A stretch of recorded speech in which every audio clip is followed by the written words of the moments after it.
Paganda ang update natin tungkol sa Gilas team dahil na rin sa lumabas na magiging okay sina Kai Sotto at Scottie Thompson bago ang FIBA World Cup at base na rin ito sa mga pinaka-latest na update ng dalawang Gilas players natin. Cleared na nga si Scottie Thompson sa practice at pwede na siyang makipag-pisikalan gamit ang kanyang na-injured noon na kamay at nakakabuhay talaga ng loob ang mga ganitong klase ng update dahil alam natin napapalag ang Gilas o may laban ang Gilas kapag kumpleto sila, lalong-lalo na ang mga players na inaasahan natin na mapapabilang sa Final 12 o yung may ambag sa team. Nakabalik na si Scottie at cleared na nga ito mula sa kanyang doktor kaya meron na ulit tayong isang rebounding point guard at aminin natin na iba rin kasi ang laro ni Scottie, lalong-lalo na ang timing niya sa pagkuha ng rebound, sa height niya at yung mga steals na hindi namamalayan ng kalaban na kanyang nagagawa dahil magaling rin sa pag-steal si Scottie at kung hindi niya nakuha sa magandang timing sa rebound ay aabangan niya ito sa ibaba para sa steal. Halos karamihan rin sa atin ay alam na buo ang loob ni Scottie sa laro at may offense at defense siya na kayang makipag-compete sa FIBA level. Dito naman tayo kay Kai Sotto at nababasa nga natin sa ating mga screen na magbibigay na ng update ang mga doktor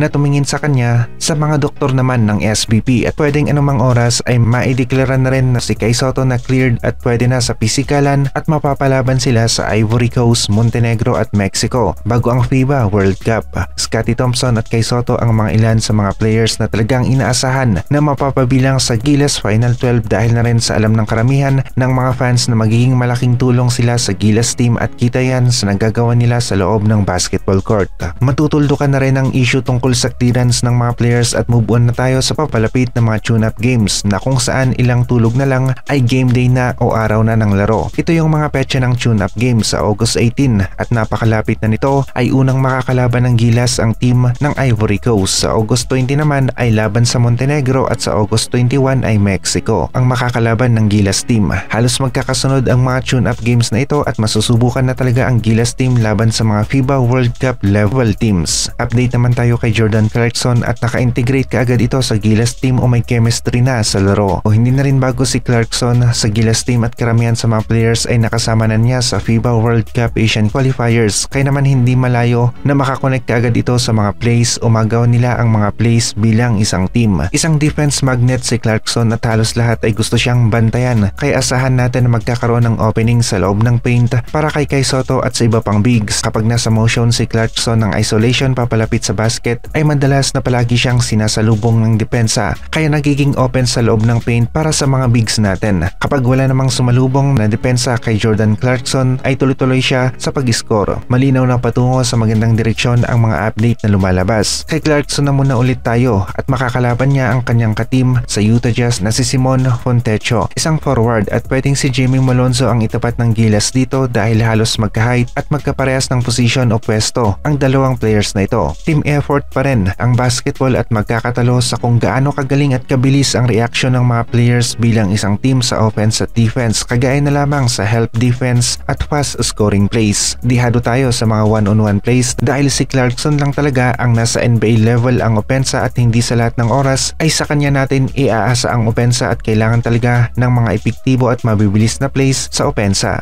Ngayon na puro maganda ang update tungkol sa mga players natin ay magiging malaking katanungan naman ngayon kung magiging maganda rin ba ang update na maibibigay nila sa kanilang mga laro laban sa Ivory Coast, Montenegro at Mexico dahil masusukat talaga ang Gilas team sa mga larong ito. Pwedeng hindi bigay todo ang laro ng Gilas at sabihin natin na nasa 80% ang laro nila dahil sa hindi pa ito ang FIBA World Cup pero kailangan pa rin na maipanalo nila ang mga laro para magandang simula at momentum ang mabuild nila na pwedeng magtuloy-tuloy hanggang sa FIBA World Cup. Nagkaroon naman ng tune-up game ang Mexico laban sa team ng Jordan at nagawa ng Jordan na matambakan ang team ng Mexico sa first half pa lamang ng kanilang laro. Pamilyar na pamilyar tayo sa team ng Jordan na kung saan tinalo ng Gilas ang Jordan team at merong kay sa game na iyon. Kita nga natin nambakan ng Jordan ang team ng Mexico sa first half pa lamang hanggang sa natapos ang laro. Alduairi ang kamatch-up ni Kai Sotto sa kanilang laro kontra sa Jordan at nagawa ni Kai natapatan ang 7-footer na si Alduairi. Isang 7-footer na EuroLeague champion si Alduairi, 3-time Turkish League champion at iba pa kaya hindi biro ang player na ito pero nagawa pa rin ni Kai Sotto natapatan sa loob ng basketball court itong si Alduairi kaya iba pa rin kapag merong isang Kai Sotto ang Gilas team dahil sa kanyang height at sa tulong na maibibigay niya sa Gilas team.